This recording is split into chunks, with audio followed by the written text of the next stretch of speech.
এই টিউটোরিয়ালে আমরা দেখব ব্রাশ টুলের কাজ।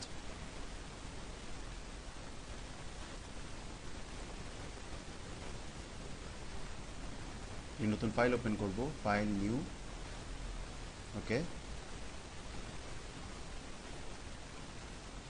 ব্রাশ টুলেই প্রথমে আপনাকে বুঝতে হবে হার্ড ব্রাশ এবং সফট ব্রাশ কি।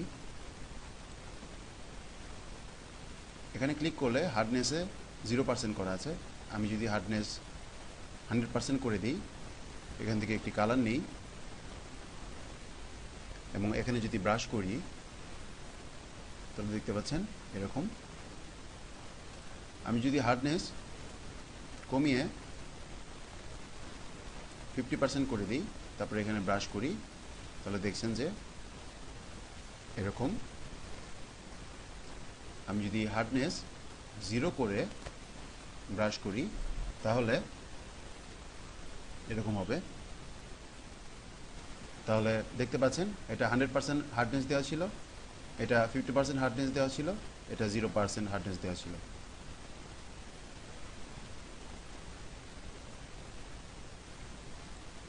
তার উপরে আছে ব্রাশ সাইজ, যেটি আপনি এখান থেকে কমাতে বাড়াতে পারেন।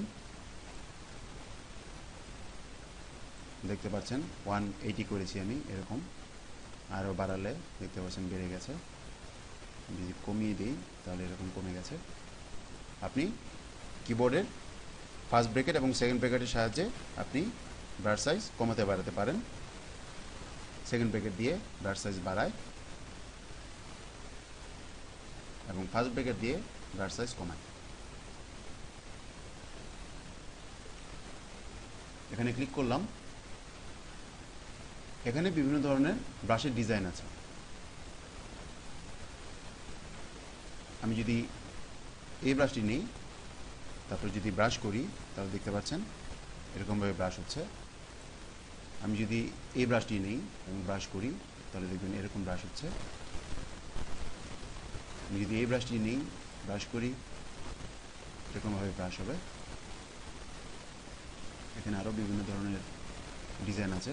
ফটোশপে প্রচুর পরিমাণে ব্রাশ আছে, এখান থেকে আপনারা সুন্দর ডিজাইন করতে পারেন। আমি যদি এরকম ব্রাশ নিই, ব্রাশ সাইজটা একটু বড় করি, যদি ক্লিক করি তাহলে দেখতে পাচ্ছেন এরকম কিছু ব্রাশ আসছে।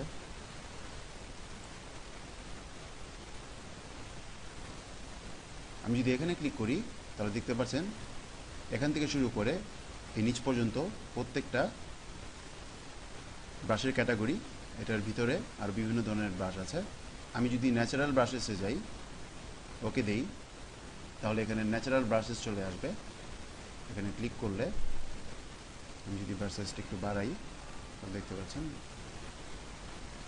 এখানে বিভিন্ন ধরনের ব্রাশ আছে।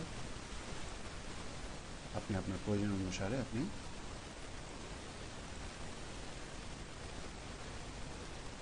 ব্রাশ ব্যবহার করতে পারেন। আমি যদি এখানে স্পেশাল ইফেক্টস ব্রাশেসে যাই, ওকে দেই, তাহলে দেখতে পাচ্ছেন যে এখানে কিছু ব্রাশ এসছে। এখানে প্রজাপতি আছে। ব্রাশ সাইজ বাড়িয়ে কমিয়ে এখানে প্রজাপতি আঁকতে পারবো। আপনি এইভাবে এখান থেকে বিভিন্ন ব্রাশ নিয়ে বিভিন্নভাবে ফটোশপে ডিজাইন করতে পারেন। আমি যদি আগের অবস্থায় ফিরে আসতে চাই তাহলে আমাকে রিসেট ব্রাশেসে গিয়ে ক্লিক করতে হবে, ওকে দিতে হবে, তাহলে আমি আবার আগের অবস্থায় ফিরে আসব।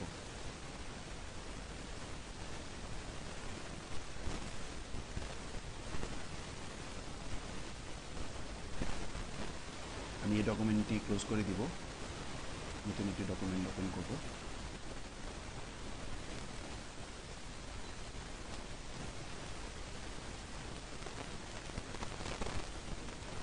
এখান থেকে আমি স্পেশাল ইফেক্ট ব্রাশেসে যাব, ওকে দিব, এখানে প্রজাপতি নিব। কিবোর্ড থেকে F5 প্রেস করলে ব্রাশ সেটিংসের একটি বক্স আসবে। এই যে বক্সটি, এটা হলো ব্রাশের বক্স। এখানে বিভিন্ন ডিজাইনের ব্রাশ এখানে দেওয়া আছে। আমি প্রজাপতি সিলেক্ট করেছি, এখানে প্রজাপতিগুলি আছে। ব্রাশ টিপ শেপে প্রথমে আছে সাইজ, অর্থাৎ ব্রাশ সাইজ কীরকম হবে সেটি। এরপরে এখানে অ্যাঙ্গেল দেখতে পাচ্ছেন, আর এখানে যে চিহ্নটি দেখতে পাচ্ছেন এটা দিয়ে আপনি এখানে খেয়াল করুন যে আমি অ্যাঙ্গেল ঘুরাচ্ছি আর অ্যাঙ্গেল চেঞ্জ হচ্ছে। আপনি এইভাবে আপনার ব্রাশের অ্যাঙ্গেল পরিবর্তন করতে পারেন। আপনি এইভাবেও ব্রাশের অ্যাঙ্গেল পরিবর্তন করতে পারবেন।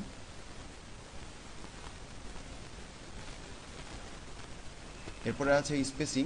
স্পেসিংটা হলো একটি ব্রাশ থেকে আরেকটি ব্রাশের দূরত্ব কীরকম হবে সেটি।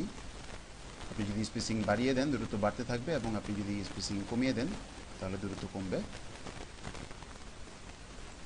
আমি যদি স্কেটারিংয়ে যাই তাহলে এখানে কাউন্ট হলো আপনি কী পরিমাণ ব্রাশ আপনি চাচ্ছেন সেটি কাউন্ট কমানো থাকবে।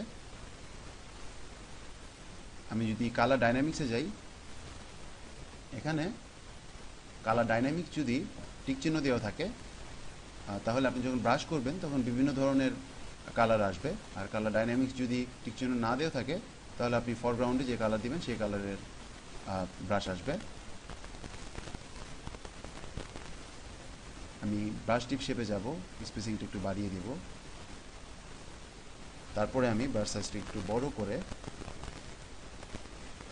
আমি ব্রাশ করব। আমি মাউস ক্লিক করে ড্র্যাগ করে এখান থেকে এই পর্যন্ত নিয়ে আসব, তাহলে দেখা যাবে যে একটি ইফেক্ট তৈরি হবে।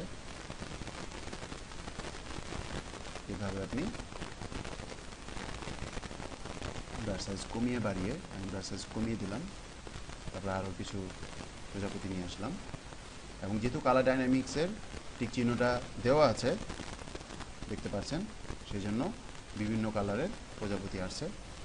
আপনি যদি এক কালারের প্রজাপতি চান তাহলে কালার ডাইনামিক্সের টিক চিহ্নটি উঠিয়ে দিবেন। এভাবে আপনি ব্রাশ দিয়ে বিভিন্ন ধরনের ডিজাইন তৈরি করতে পারবেন।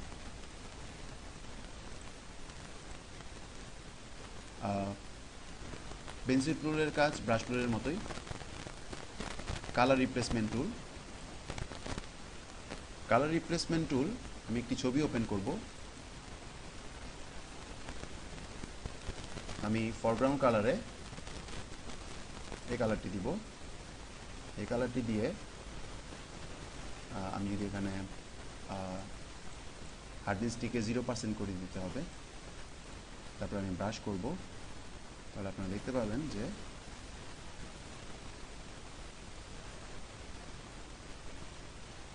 আকাশের কালারটি পরিবর্তন হয়ে যাচ্ছে।